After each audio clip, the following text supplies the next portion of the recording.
Hello, everybody. Welcome back. I got tea in here. Now I got water this time. Can't drink coffee 24 hours a day. I'd be speeding around the room like an idiot. Enjoy. What do you need? I'll tell you right now.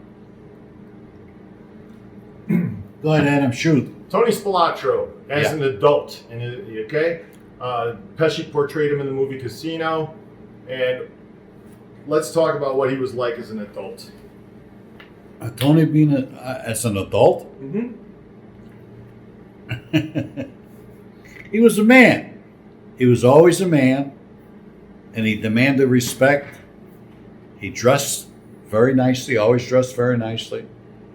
He always wore a pinky, carat and a half, 2 carat. You know what a pinky is, right? Diamond ring. I don't think any of his watches were that great. Never wore like a Patty Philippe and all that shit. As I said, when he walked in the room, you could feel his presence. Colada, colada, grab your favorite brew. Ask a question, he'll answer it for you. The mafia, the mafia, the mafia, the mafia. You better hit prescribe if you know what's good for you. Drinking a cup of coffee with Frank Cullotta. He'll tell you a lot. He's Frank Cullotta. Now let's get back to the movie Casino. Pesci portraying Tony. He needed to know how Tony actions were, how he reacted to things and all of that stuff, because there was nobody else that could tell him other than me. So I tried to explain all of that to him. But the first move that he done with me, Pesci, was he had to dress up and look like Tony, meaning the hair. So Joe Pesci doesn't have much hair, which is no big deal. Most people, well, I shouldn't say most people. So they gave him a nice wig. And Tony always had like a little bit of a gray streak that ran through there. Sort of like a gray streak through the center. So that's what Pesci put on his head. As a matter of fact, the toupee, I call it ferret, on his head looked rather good. So the first time I met Pesci was at the Beverly Wilshire's Hotel in Beverly Hills.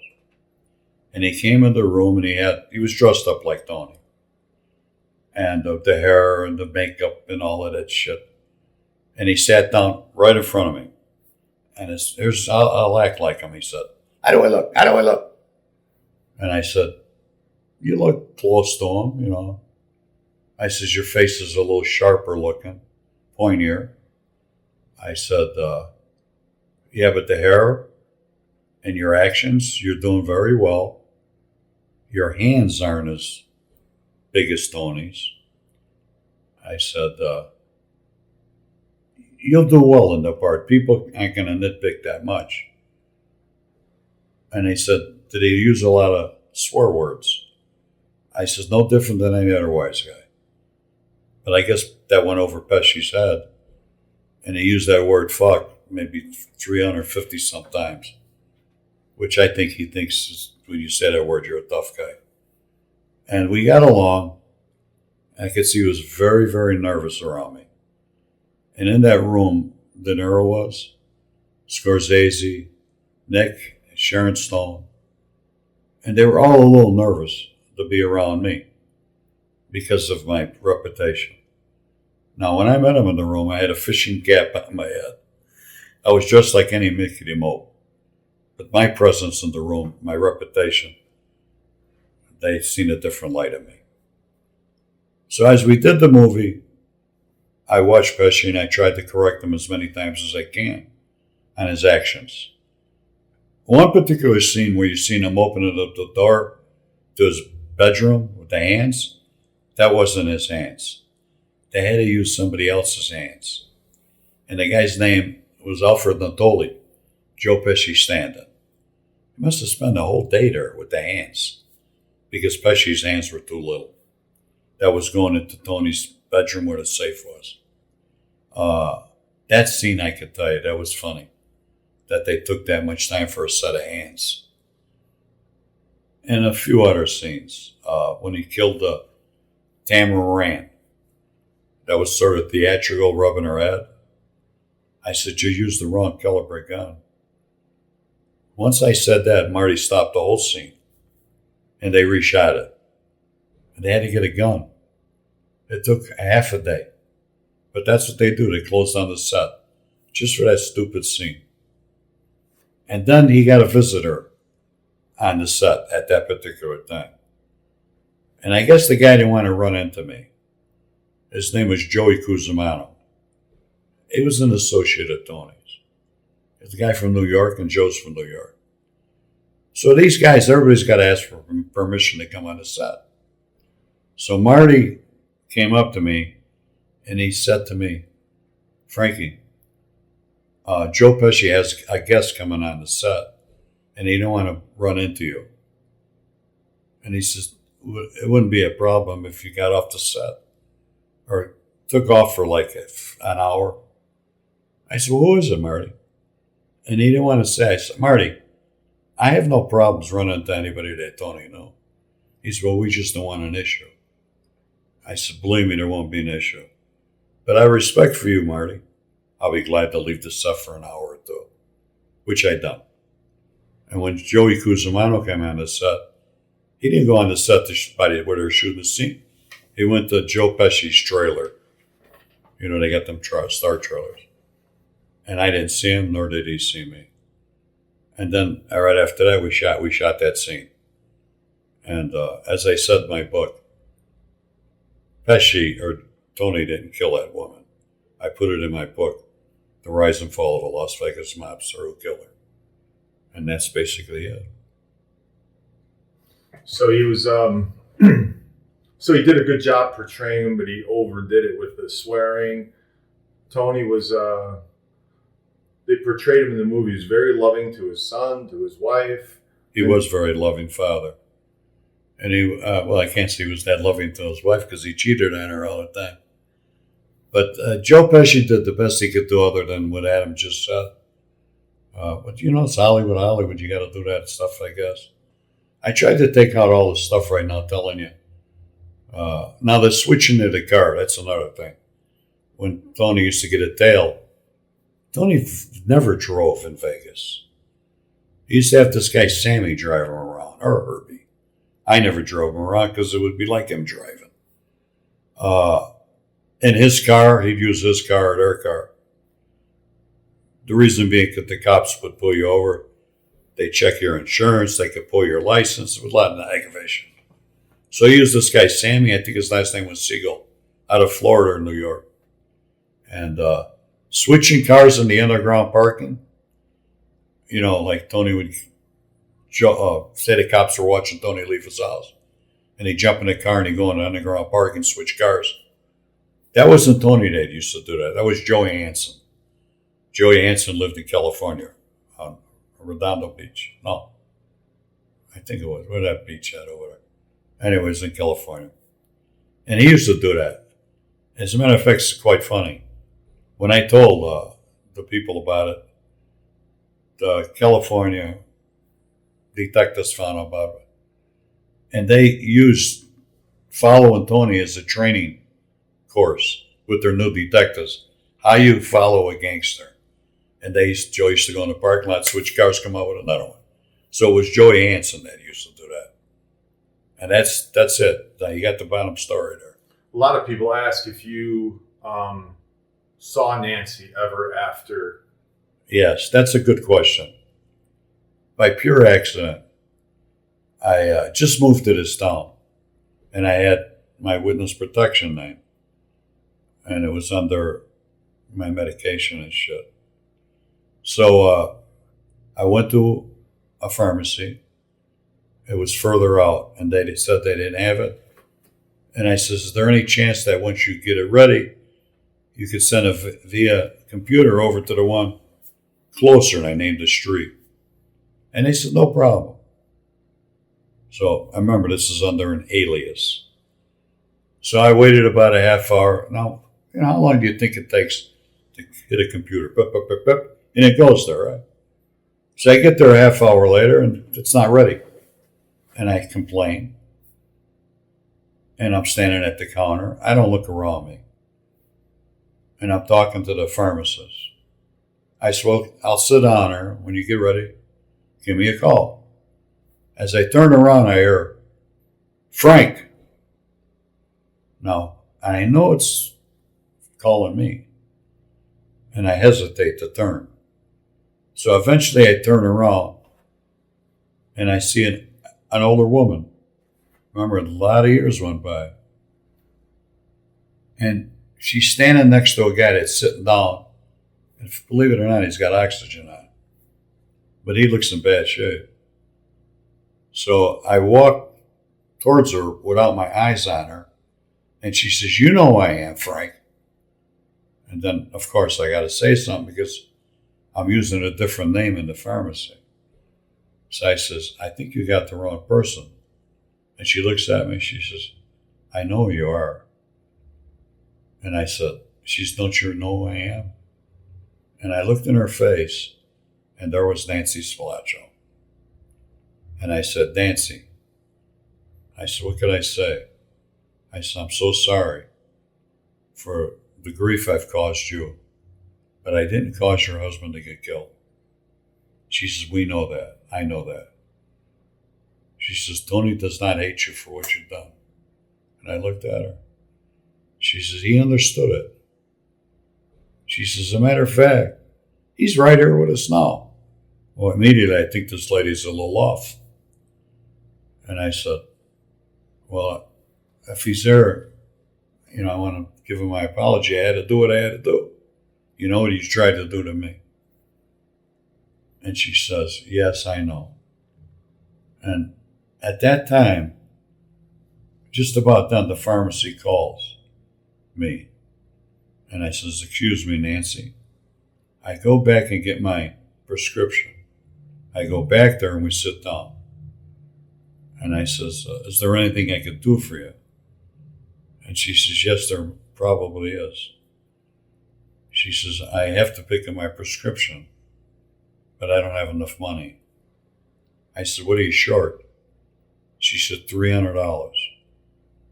I had a little over $500 on me. So I reached in my pocket. I gave her a little over $300. And she didn't tell me what she was picking up. I heard the pharmacist.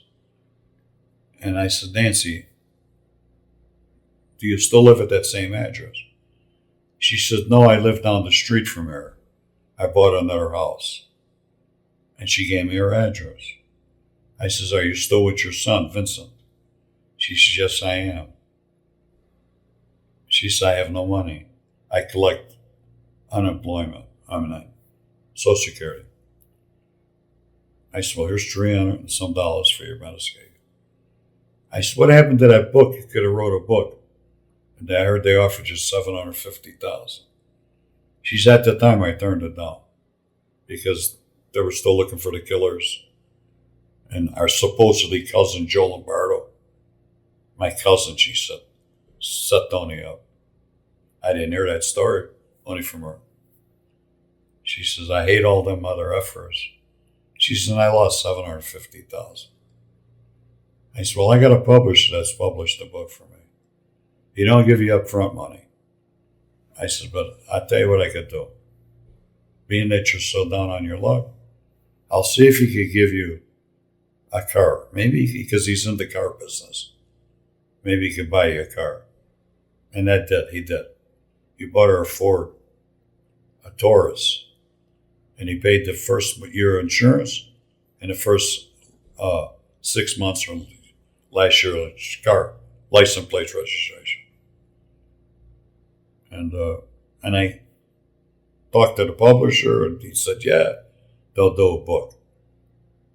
But that's a longer story, and I'll talk about that another time.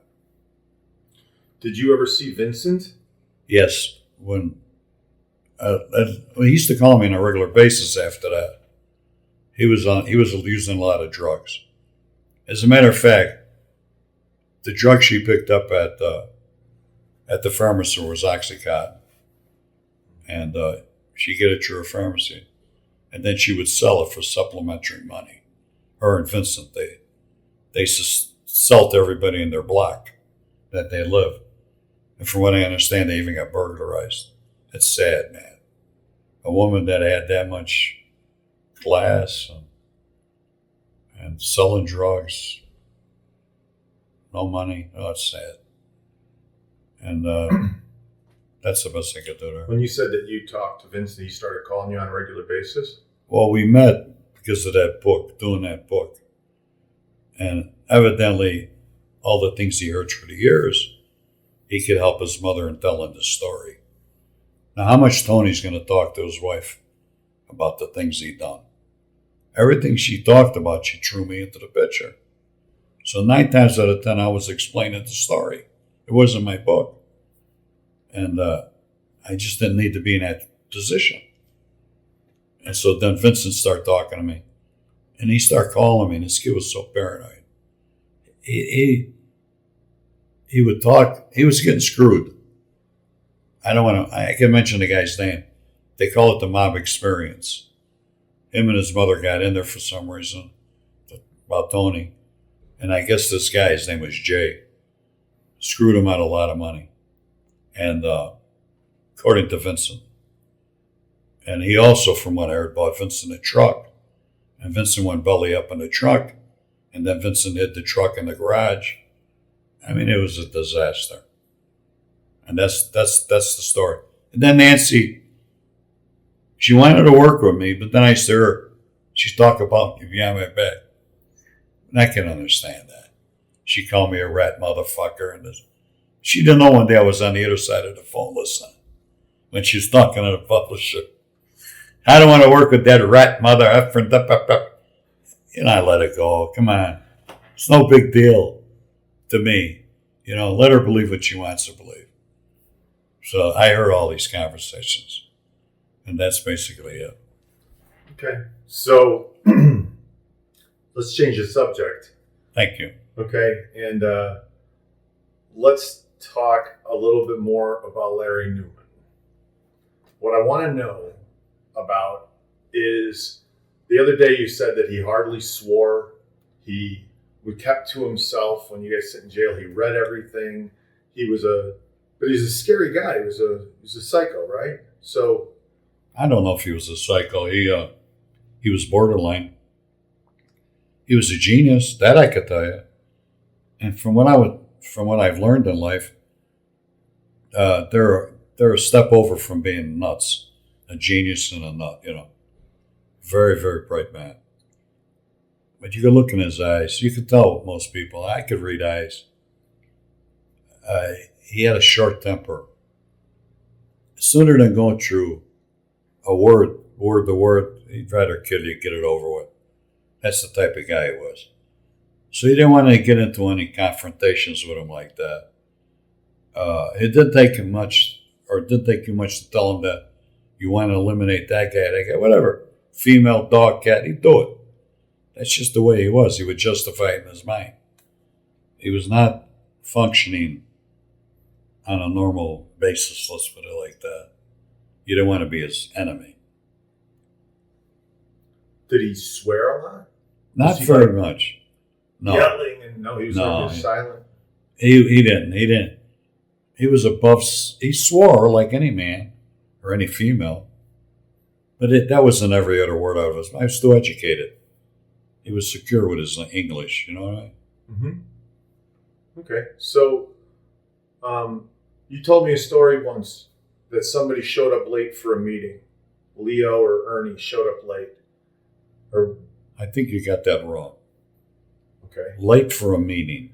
Yeah, and Larry said he wanted to. He's like, I'm going to go kill the guy. And you had to No, calm you him got down. that all twisted around. Okay. You got too many stories in your head. You know, when you got a lot of stories in your head, you flip them and flop them. No, that never happened where everybody always showed up. Probably when he got really angry, I think what you're referring to is when Tony called the hit off on him. That's when he got mad. And I told him, Tony, I don't want you to kill him. And he said, well, I got $500 into this.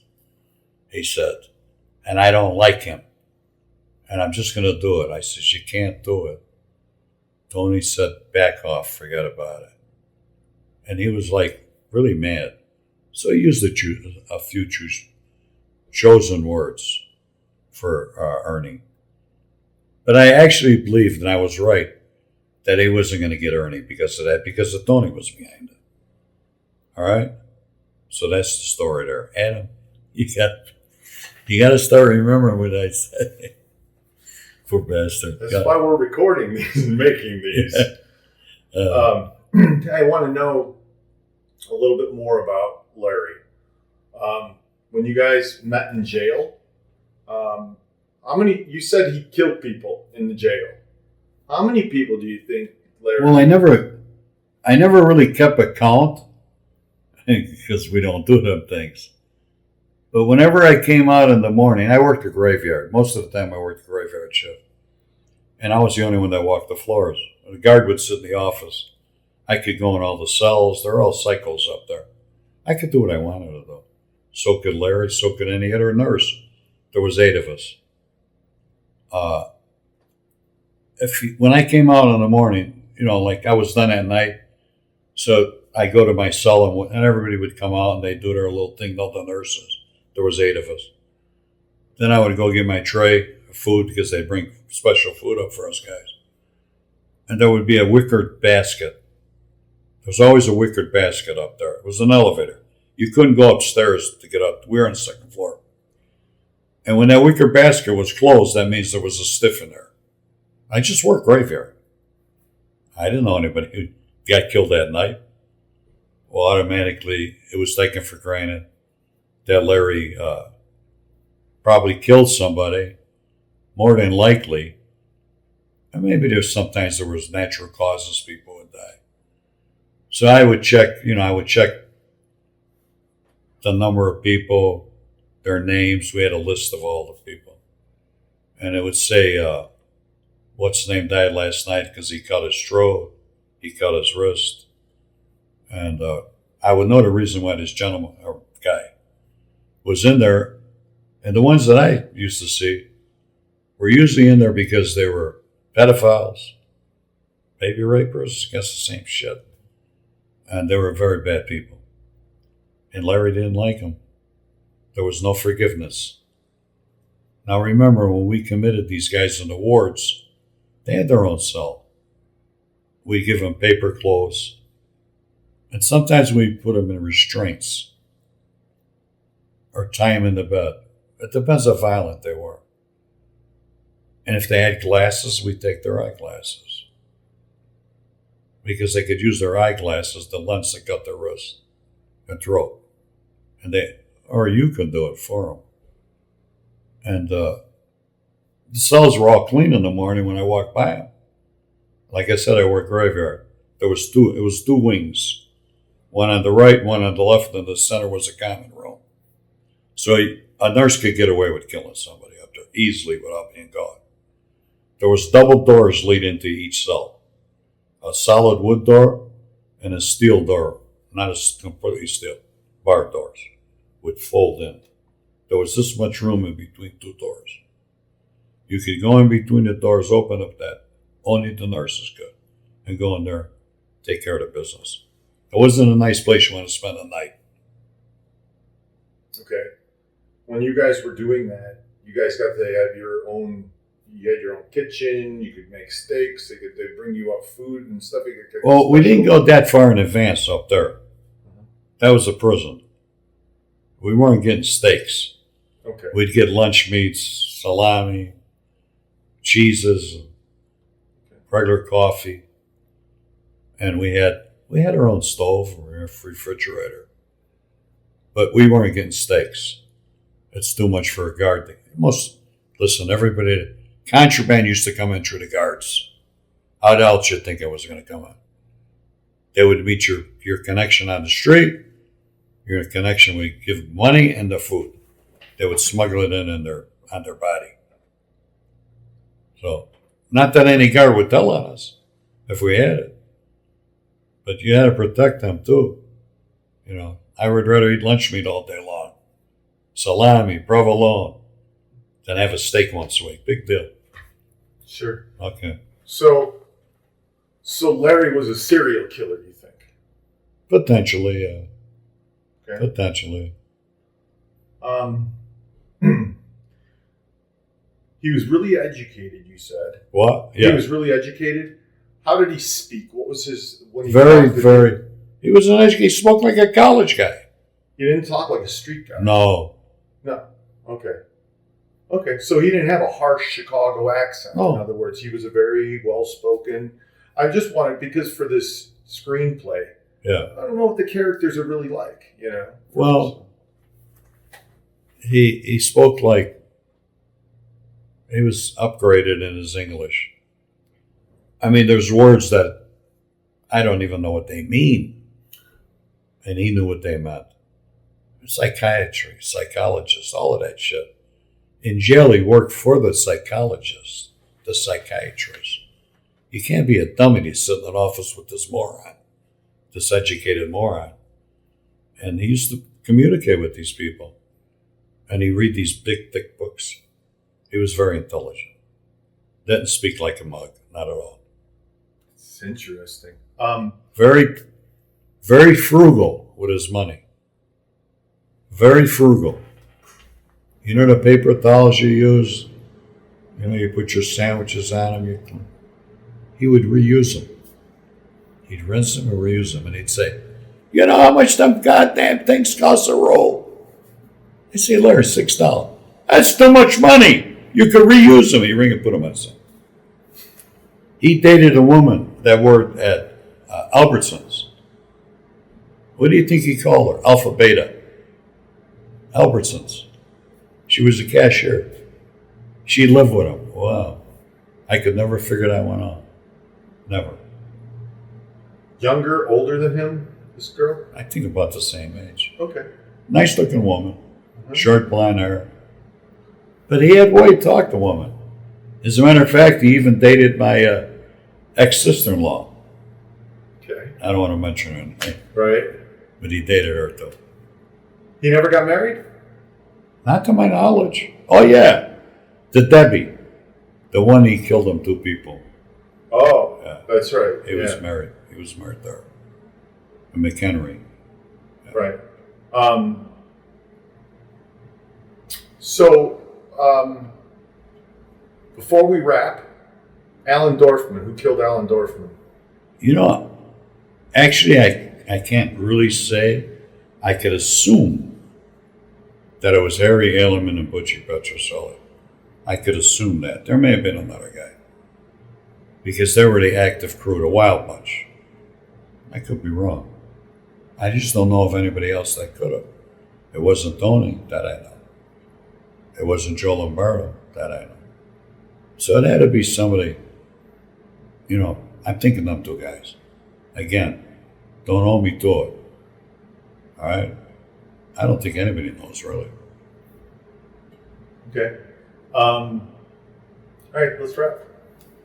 Again, That's like a 30-minute segment. So. thank you very much. I hope I could have been some help to you. I try my best. I have a lot to say. My buddy over is going to do a little homework. He tries to answer all your questions. And I might be able to tell you about Leo, Ernie, Wayne, guys like that, Joe Blasco, throughout these segments. There's not a lot to talk about them about, but it's to give you a better feeling of them. And Tony's associates. So hang in there. More to come. Chintan.